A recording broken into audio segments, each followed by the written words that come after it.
invisible dont font partie tous les enfants de Dieu de tous les temps. Et c'est une grâce de Dieu de pouvoir faire partie d'un groupe comme celui-ci où nous pouvons nous soutenir, marcher la main dans la main, servir Dieu ensemble. C'est vraiment une grande joie. Que le Seigneur vous bénisse et qu'il mette sa joie dans vos cœurs ce matin. N'est-ce pas? Ne refusez pas la joie du Seigneur. Hein? Ne refusez pas la joie du Seigneur. Il nous donne la joie. Ne nous accrochons pas à nos problèmes. Ce n'est pas ça qui nous donne la capacité de surnager. C'est plutôt l'Esprit de Dieu, le souffle de Dieu, qui a rempli nos poumons, notre vie et qui nous donne la capacité de rester au-dessus de l'eau dans toutes les tempêtes. Nous continuons sur le thème de la femme. Hein? Vous savez, on a eu la fête des mères et ce thème de la femme, je crois qu'aujourd'hui, c'est l'un des thèmes centraux de la société. Et même si vous ne le voyez pas encore, mais ça va venir. Et en Occident, c'est un thème qui occulte pratiquement la plupart des autres questions sociales. Et je voudrais commencer aujourd'hui à aborder la place de la femme dans l'Église. Le sujet en vaut la peine parce que la féminité de la femme, excusez-moi cette tautologie, n'est-ce pas, mais la féminité de la femme, ce qui est femme dans la femme, parce que la femme est avant tout un être humain. Quand la femme s'assied devant un ordinateur et elle travaille, ce n'est pas sa féminité qui s'exprime forcément. Mais la féminité de la femme est violemment attaquée aujourd'hui. Alors qu'on pouvait penser naïvement que le mouvement homosexuel, transgenre, allait être soutenu par les associations de libération de la femme, parce que ce sont des associations qui, au départ, sont des associations contre Dieu, des associations pour la promotion de l'avortement, des associations pour le mariage pour tous. Alors qu'on aurait pu penser que ces associations-là soutiendraient le mouvement transgenre. On constate que plusieurs groupes féministes sont inquiètes des conséquences, des choix de ce mouvement. Et ce groupe s'inquiète de voir des hommes devenus des femmes, ou alors des hommes qui se prennent pour des femmes et qui se mettent même à concourir dans des activités féminines. Et c'est un grand débat aujourd'hui au niveau des comités olympiques. Est-ce qu'un homme qui est devenu une femme, soit par la chirurgie, il a allé se faire une opération, soit il se considère comme une femme, donc il estime qu'il est un homme, enfin qu'il est une femme dans un corps d'homme, hein? Quand on le voit, son corps c'est un homme, mais au fond de lui-même, il est convaincu qu'il est une femme. Il se donne même un prénom de femme.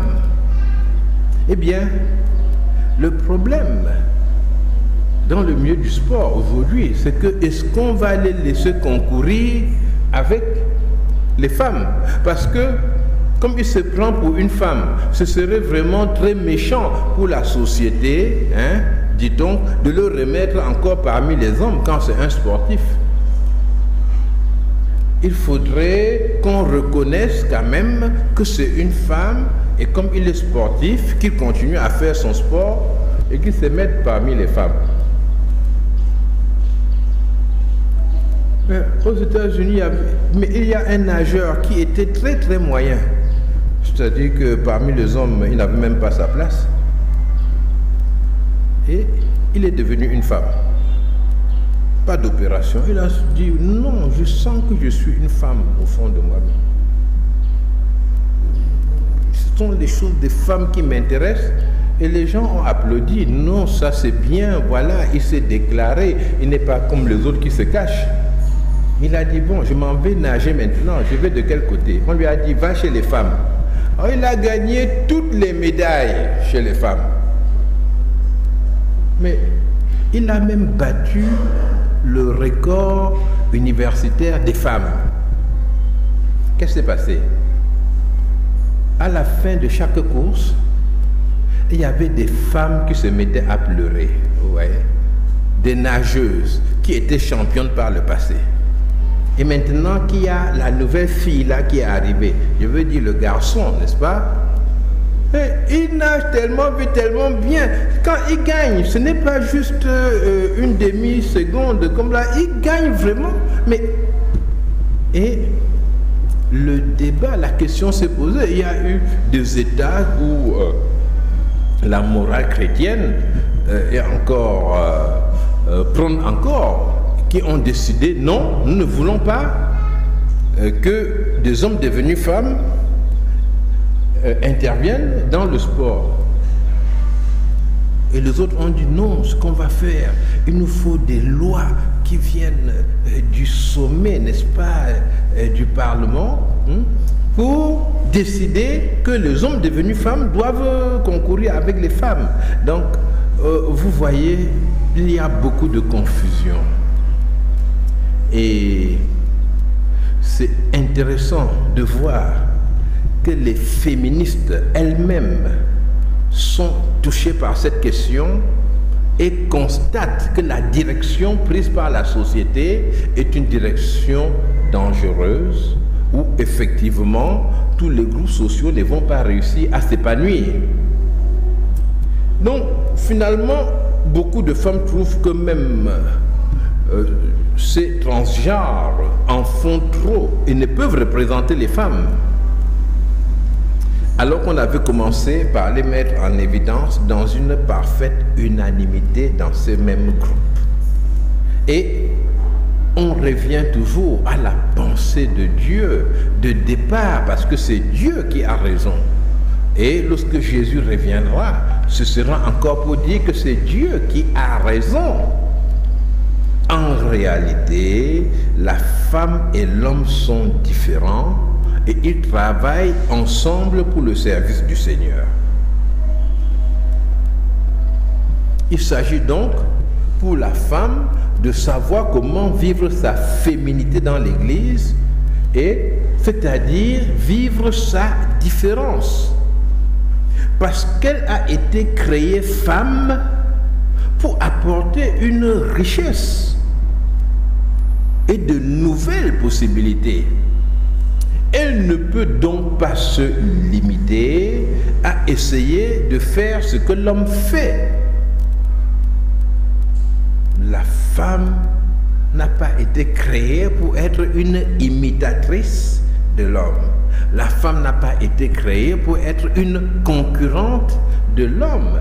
Mais la femme est créée pour être une aide, un secours pour l'homme dans le cadre de l'œuvre que Dieu a placée devant l'humanité. Et elle doit donc mettre en œuvre les capacités supplémentaires que Dieu a voulu par elle donner à l'humanité. La femme apporte des capacités supplémentaires, c'est-à-dire des capacités qu'il n'y avait pas par le passé. Et elle doit réveiller ces capacités-là, saisir ces capacités que Dieu lui a données et les mettre au service du Seigneur. Et particulièrement dans le cadre de l'Église. Je voudrais ici commencer par parler de la femme et du pouvoir. La femme et le pouvoir. La Bible présente plusieurs femmes qui ont exercé le pouvoir. Et nous, ici en Afrique, nous sommes habitués à voir des femmes qui exercent le pouvoir.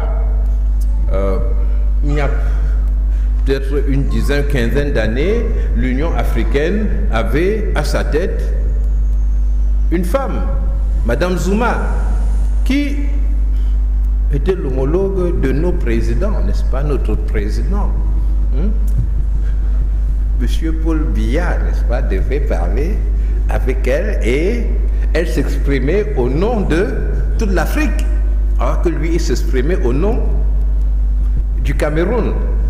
Et c'était les chefs d'État africains qui avaient choisi de mettre cette femme à la tête de l'Union africaine. Et donc, sur cette question-là, il ne faut pas sombrer dans les clichés que l'on donne et on dit la femme, elle s'en sort très bien dans les pays européens, c'est là-bas que ça va. C'est faux. C'est là-bas qu'il y a des très graves problèmes concernant la femme.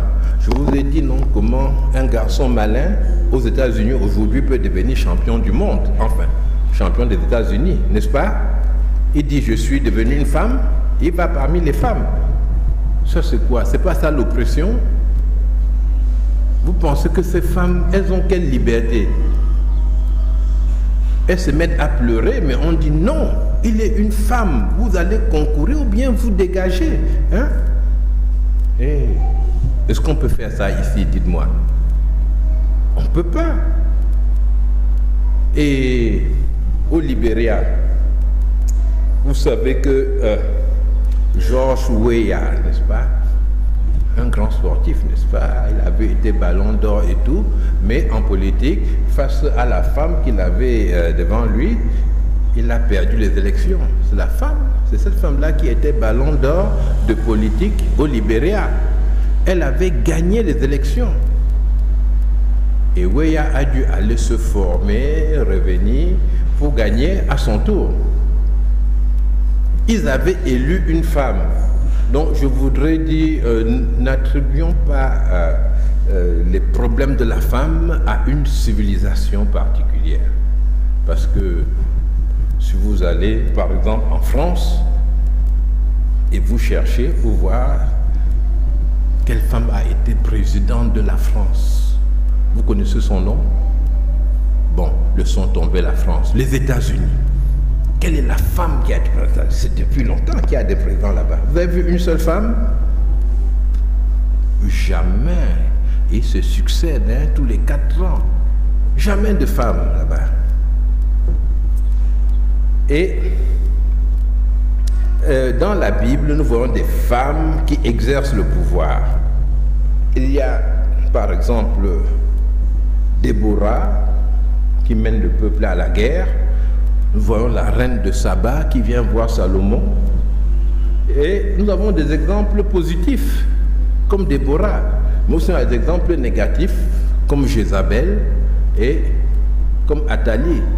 Et nous voyons ces femmes qui ont exercé le pouvoir, nous voyons une grande différence d'esprit entre Déborah, par exemple, et Jézabel ou Athalie. Déborah s'attache principalement à Dieu au départ.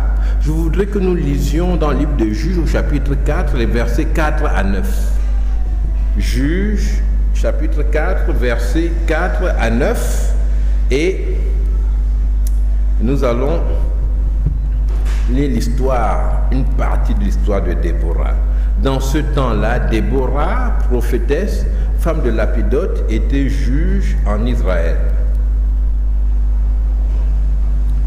Elle siégeait sous le palmier de Déborah entre Rama et Bethel dans la montagne d'Éphraïm. Les enfants d'Israël montaient vers elle pour être jugés. Elle envoya appeler Barak, fils d'Abinoam, de Kedesh Nephtali, et elle lui dit: n'est-ce pas l'ordre qu'a donné l'Éternel, le Dieu d'Israël? Va, dirige-toi sur le mont Tabor et prends avec toi 10 000 hommes et des enfants de Nephtali et des enfants de Zabulon. j'attirerai vers toi au torrent de Kison, Sisera, chef de l'armée de Jabin, avec ses chars et ses troupes, et je le livrerai entre tes mains. Barak lui dit, si tu viens avec moi, j'irai. Mais si tu ne viens pas avec moi, je n'irai pas. Alors c'était une époque très difficile en Israël. Le peuple était oppressé par des voisins, par des peuples plus puissants, et ils se cachaient, et il n'y avait pas beaucoup de courageux. Déborah est juge en Israël et elle travaille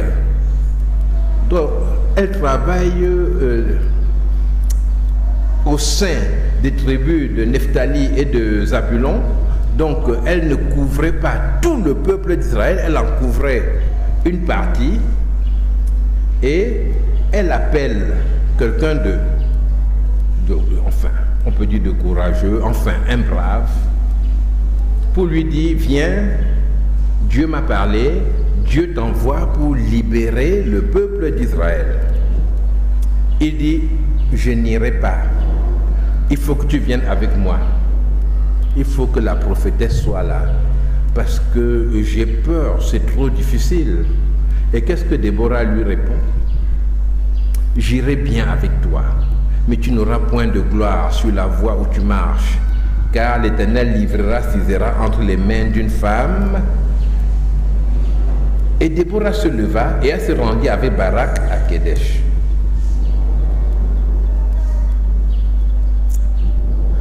Barak a peur. Déborah lui prédit que la gloire de la victoire reviendra à une femme et non à lui. Et pourquoi c'était une honte? C'est qu'en fait, la guerre est une question de force. Et c'était une honte que la victoire revienne à une femme qui est un être moins fort physiquement que l'homme, en général. Par exemple, dans une course cycliste ou une compétition de boxe, ce sera une honte pour les hommes si la victoire revient à une femme. Puisque sur le plan physiologique, il y a une grande différence entre les deux genres. Et Déborah décrit un peu la situation en Israël au moment où elle est juge. Elle dit, juge au chapitre 5, verset 7, juge 5, 7, les chefs étaient sans force en Israël, sans force quand je me suis levé, moi Déborah, quand je me suis levé comme une mère en Israël. Il avait choisi de nouveaux dieux. Alors la guerre était aux portes. On ne voyait ni bouclier ni lance chez 40 milliers en Israël. Donc, Dieu suscite des femmes pour faire son œuvre et remplacer les hommes absents ou défaillants dans leurs responsabilités. Dieu suscite des femmes pour faire son œuvre et remplacer les hommes absents et défaillants dans leurs responsabilités. Nous parlerons en détail à la fin de ce mois du rôle de la femme d'une façon exacte dans l'Église. Mais lorsque vous voyez des femmes qui sont pasteurs, par exemple, en général, cela refroidit beaucoup parmi vous, mais quand vous voyez une femme pasteur, il se peut que dans le milieu où elle travaille, qu'il n'y ait pas d'hommes capables, parce que ce sont ces hommes qui se sont réunis pour trouver que c'est elle qui devait être leur pasteur. Donc, la présence d'une femme au commandement témoigne de la faillite des hommes qui font partie du troupeau. Il ne faut pas se tromper, parce que Dieu a donné une fonction, une capacité à chacun. La mission de Déborah, c'est de réveiller les chefs du peuple et de les pousser à servir Dieu comme prophétesse. Elle ne dit pas à Barak, viens et suis-moi à la guerre. Ce qu'elle dit, elle dit à Barak, Dieu te dit, va à la guerre. Elle est une voix de Dieu et elle veut soutenir, elle veut pousser les hommes à soutenir les guerres de l'Éternel pour la libération du peuple et pour la conquête de la terre promise. Déborah vient installer le chef. Déborah ne vient pas prendre la place de chef. Alors, Déborah est une mère en Israël et la femme chrétienne est une mère en Christ. Déborah dit, je me suis levée comme une mère en Israël.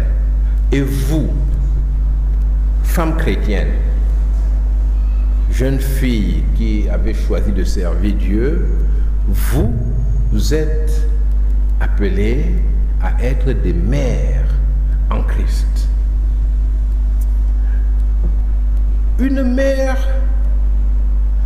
c'est quelqu'un qui rassure, qui encourage. Déborah parle à Barak. Elle lui dit, va, Dieu va te soutenir. Une mère soutient, une mère prie.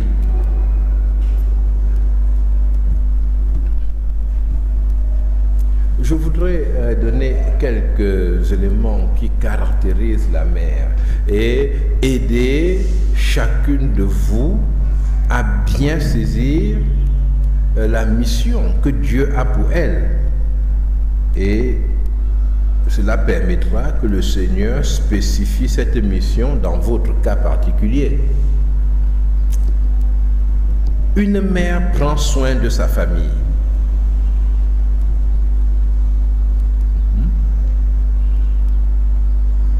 Elle prend soin de sa famille, c'est-à-dire elle va protéger sa famille.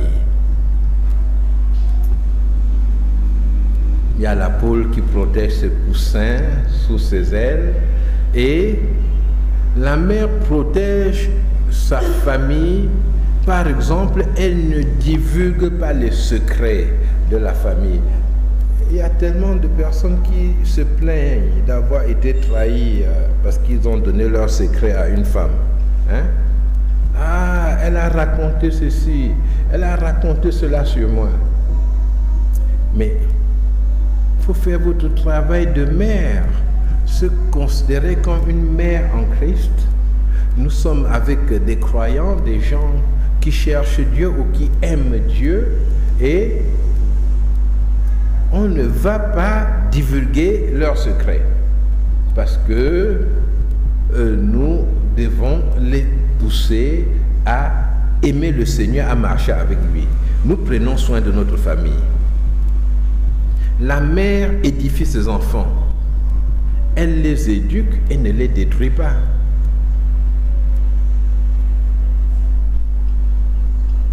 En particulier, une mère réconcilie ses enfants. C'est-à-dire que dans un conflit, alors que chacun a pris un camp, je sais que c'est elle qui a raison, il est sérieux. L'autre dit, je sais que c'est plutôt son adversaire parce que je le connais mieux. Que fait la mère? La mère a le souci de voir ses enfants marcher ensemble. Donc elle va travailler pour la réconciliation. Une réconciliation qui n'est pas fondée sur les intérêts particuliers de la mère. Elle ne va pas en profiter pour se faire un nom. Mais son but, c'est que les gens soient effectivement réconciliés et puissent marcher ensuite avec le Seigneur.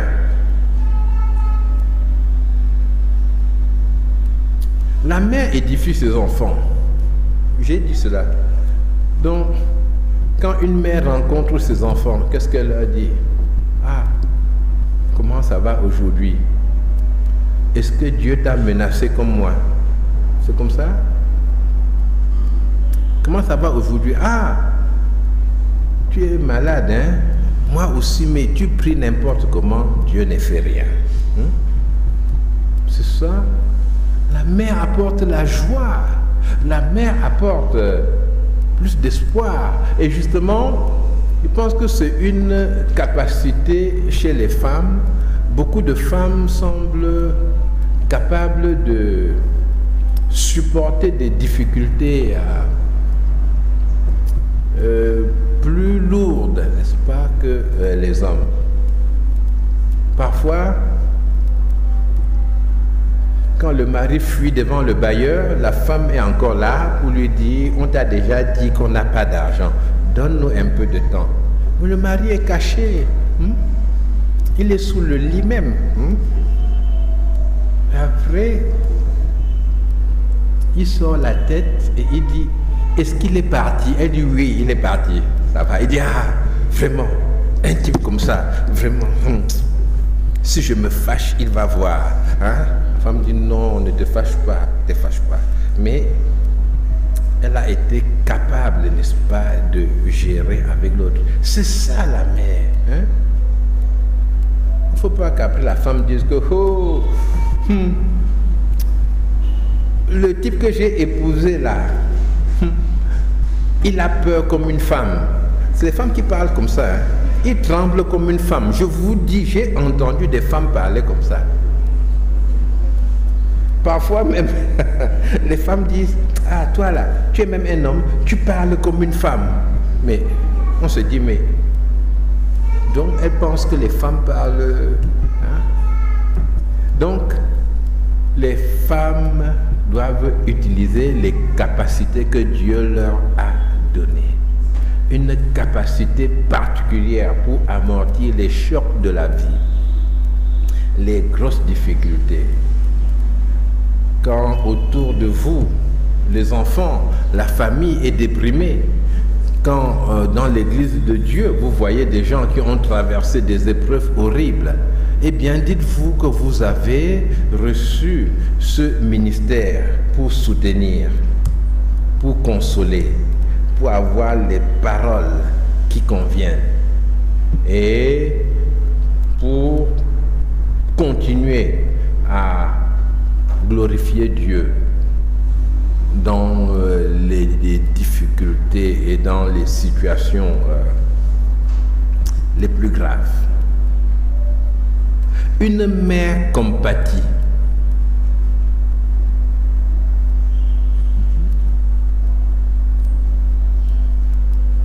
Vous devez laisser parler votre cœur.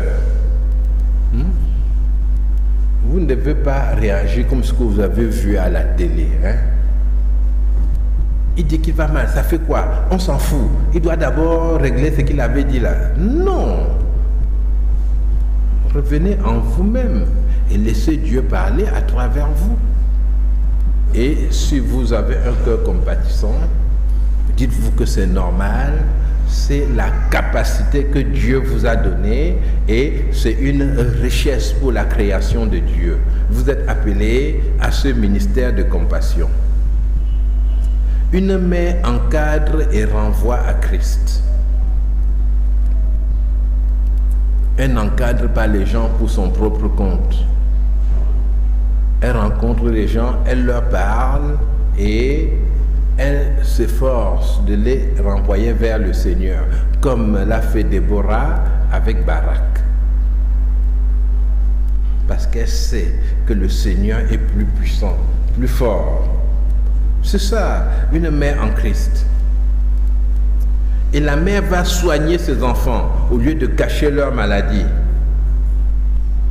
Elle va veiller sur la famille, avertir la présence d'un loup dans la famille.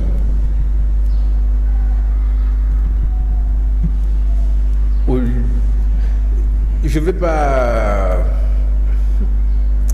continuer dans cette énumération, mais il faut aussi dire qu'il y a des choses qu'une mère ne fait pas.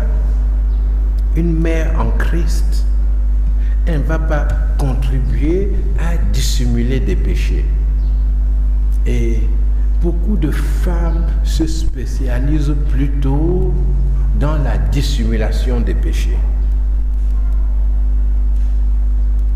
Elles dissimulent et elles s'installent et elle rigole.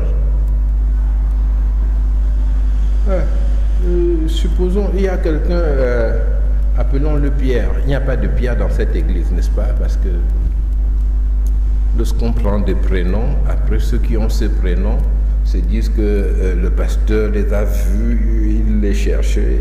Donc il n'y a pas de Pierre, je pense. Il y a un Pierre ici? Non. Mais c'est vrai qu'il y a quelqu'un qui est Pierre, qui est impudique, et puis... Ah, bon, généralement, les impudiques, les femmes les connaissent. Hein? Vous savez pourquoi? Parce que un homme qui est impudique, bon, comme nous ne sommes pas encore très évolués, il va aller vers les femmes, n'est-ce pas? Il ne va pas faire des avances aux hommes. Donc, généralement, les impudiques dans les églises, les femmes savent, il est impudique. Et maintenant, on va nommer Pierre diacre ou bien on va baptiser Pierre. Beaucoup de femmes vont dissimuler que c'est un impudique.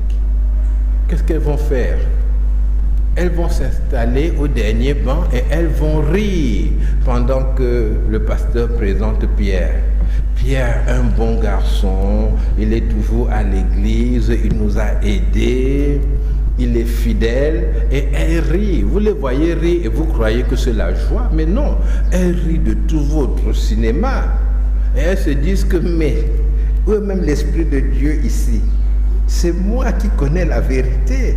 Et ces gens sont en train de faire leur petit cinéma. Mais prends ta place. Il faut prendre ta place, ma soeur. Ta place, c'est quoi? C'est de voir que tu es une mère en Christ. Et étant une mère dans cette église, mais tu parles avec les responsables pour leur dire, mais quelles sont les décisions que vous prenez? Tu leur dis, est-ce que avant de décider ça, est-ce que vous consultez même les mamans, vous les anciens là? On dit, ah non, il fallait consulter. Oui, il faut consulter les mamans aussi. Vous ne nous parlez pas pourquoi. On demande pourquoi. Et vous dites, voilà, tel est comme ceci, tel est comme cela. Vous ne devez pas faire cela. Et l'Église devient plus forte.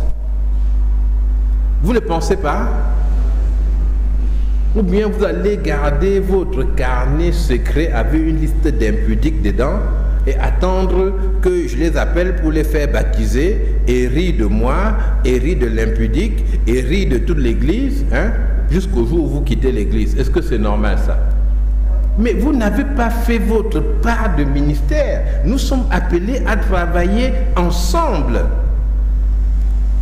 Qu'est-ce qu'une femme va attendre? Qu'on l'appelle pour prêcher, n'est-ce pas? Et le jour-là, elle dit, voilà, moi je sers Dieu aussi. Non! Déjà, en refusant de dissimuler le péché, tu fais un travail important. Tu aides, tu fais un travail du Saint-Esprit qui expose, n'est-ce pas, ces choses et qui permet que l'Église soit sanctifiée devant Dieu. Je voudrais vraiment insister sur cette question. Vous ne devez pas vous rendre complice, n'est-ce pas, de la souillure qui s'installe parmi le peuple de Dieu. Et j'insiste pourquoi? Parce que quoi qu'on dise, rien n'est aussi destructif dans une église que les questions d'ordre sexuel. On va dire, ah, le sexe c'est quoi? C'est comme voler, c'est comme mentir. Ah, si vous voulez. Mais rien n'est aussi destructif que les questions d'ordre sexuel. Et elles méritent qu'on y attache une importance particulière. Et une église qui considérait ces questions-là exactement comme le mensonge, comme voler la viande à la maison, prendre du chocolat au frigo, c'est une église qui est en train de faire une grave erreur. Pour l'apôtre Paul, ce n'était pas la même chose, ces péchés-là. Et ce qu'une femme ne fait pas, ce qu'une mère en Christ ne fait pas, elle ne se lutte pas pour dépasser ce qu'elle est censée encadrer. Elle n'est pas en compétition avec les autres. Elle encadre pour pousser, pour aider, pour orienter vers le Seigneur. Et je pense à la mère de Jacques et de Jean, les fils de Zébédée. Elle est venue voir Jésus. Elle a dit, j'ai une demande. Oui, elle dit, je voudrais que quand tu reviens dans ton royaume là, tu prennes mes deux fils. Tu mets l'un à ta droite et l'autre à ta gauche. Et elle ne s'est même pas cachée. Les autres ont entendu. Quand Madame Zébédée luttait pour ses enfants, elle n'avait... Mais elle se fichait pas mal de tout ce que les autres peuvent penser. Parce que les autres disciples étaient surpris et même choqués par cela. Mais ce qui est étonnant ici, c'est qu'elle n'a rien demandé pour elle-même. Vous ne trouvez pas? Elle n'a pas dit, et moi, je fais la cuisine pour vous servir tous les midis moi-même. Non. Non! Il n'y avait rien pour elle. Elle est venue là parler uniquement de ses enfants. Et ce qui est surprenant aussi, c'est que, mais Jésus ne l'a pas grondé. Les autres devaient être choqués doublement. Que comment une femme parle comme ça, on ne la gronde pas. Il n'a pas grondé. Il a vu l'amour d'une mère. Et vous êtes appelés à être des mères en Christ. Quels sont vos enfants? Vos enfants, c'est l'Église. Vos enfants, c'est nous. Je suis votre enfant. Amen. Et vous êtes appelés à nous aider, à nous pousser vers le Seigneur. Donc, je ne veux pas ici maintenant me mettre à dénoncer les commérages, à dénoncer la malveillance, le retour aux envoyeurs. Les femmes sont c'est toujours des retours à l'envoyeur. Les femmes savent le dire très bien.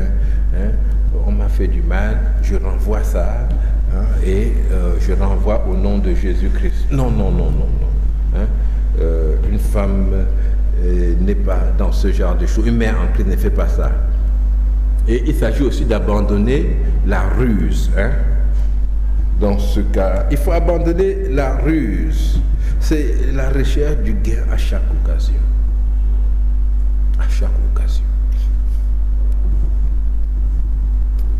Et vous rencontrez une femme qui semble pieuse. Elle dit, ah, oh, vraiment vous êtes très sérieux. Je vais faire une publicité pour votre camp de jeunes dans notre journal. Ah non, non, il ne faut pas, le journal, ça s'adresse à qui? Non, non, j'y tiens. Et puis, après 2 semaines, vous voyez un exemplaire de journal avec une publicité pour le camp de jeunes. Je dis, ah, merci beaucoup, vraiment. Et elle vous dit, ça fait 50 000 francs. Vous dites, mais 50 000 francs que je t'ai commandé, ça quand? Elle dit, non frère, c'est pas comme ça, il faut soutenir les gens. Et voilà, des gens commencent à s'approcher et elle dit, mais une publicité comme ça, je te fais ça à 50 000. Pour les autres, c'est 200 000, mon frère. Et les gens disent, mais on paye la publicité, non? Comment est-ce que, qu'est-ce qui se passe? Et vous lui payez les 50 000. Ça s'appelle la ruse. Elle arrive chez vous. Ah, oh, vraiment, pasteur, tu n'as pas les rideaux? Un pasteur sans rideaux? Ce n'est pas un vrai pasteur. Un pasteur doit avoir les rideaux. Non, moi j'ai les rideaux, pourquoi? C'est Dieu qui m'a nommé pasteur, il fait quoi avec les rideaux? Non, pasteur, j'ai dit seulement qu'on peut te mettre les rideaux et c'est comme ça, quand même quand le soleil vient, ça te frappe. Oui. Pasteur, vraiment, je viens te mettre les rideaux mardi. Non, mardi j'ai étude biblique. Bon, je viens mercredi. Oui. Et les rideaux avec les coups de clous, ceci, cela. Bon, allez hop, et on met les rideaux.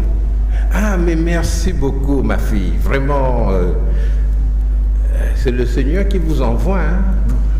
Je vois que vous encadrez bien les pasteurs, mais vraiment, je suis très surpris. Hein? Je vais le dire aux anciens, ce qui m'est arrivé aujourd'hui. Elle dit, oui, pasteur, je vois te laisser comme ça. Ça fait 150 000 francs. Quand vous dites ça, vous riez, mais je vous dis vraiment, 150 000 francs. Et puis, mais comment 150 000 francs? Alors il y a une idée qui vous vient de lui dire, enlève tout ça. Et puis vraiment, tu ne me salues plus. Mais vous vous dites, bon, 150. À la fin, vous commencez à appeler, mais monsieur Tchana, est-ce que tu peux me prêter 50 000? Ah, frère Larry, qu'est-ce que tu as dans tes poches là? Il n'y a pas un billet de 10 000 qui déborde et vous devez rassembler ça et payer les... Ça s'appelle la ruse. C'est pas ça le travail d'une femme. Dieu a beaucoup de moyens de vous soutenir, de vous bénir. Il ne s'agit pas d'aller et puis de faire ce type de commerce-là. Il faut abandonner ça si vous êtes engagé dans des choses comme ça. Ça empêche que le Seigneur vous conduise là où il veut vous conduire. Soyez vrais. Vous êtes des mères en Israël. Et l'Église, les autres vont vous aider à être des bonnes mères en Israël et vont reconnaître les capacités intellectuelles que Dieu vous a données, qui sont égales à celles des hommes, en vous respectant comme des personnes majeures adultes. Par exemple, nous ici, dans cette Église, nous avons confié toute l'action sociale aux femmes. C'est-à-dire que chaque année, il y a des millions qui sont dépensés pour des aides, des scolarités, des choses comme ça. Mais par les femmes, directement au nom de l'Église. Pourquoi? Parce que nous avons vu qu'elles ont les capacités intellectuelles et qu'elles ont le cœur qui convient pour savoir apprécier les besoins. Et pour finir, j'encourage les femmes à travailler aussi avec leurs capacités intellectuelles dans l'Église.